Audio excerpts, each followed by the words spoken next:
பூலோகமெல்லாம் காப்பவன் நீயே, பூவான நெஞ்சம் கொண்டவன் நீயே,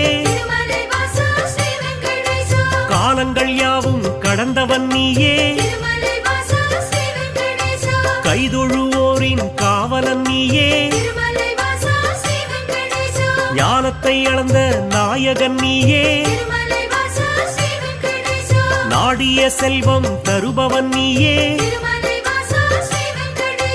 கோல எழிலை கொண்டவன் நீயே, கோவிந்தா என்றால் அருள்பவன் நீயே, மாலவன் என்று உனை அழைப்போமே, மாமலை எழில் வாழ்பவன் நீயே,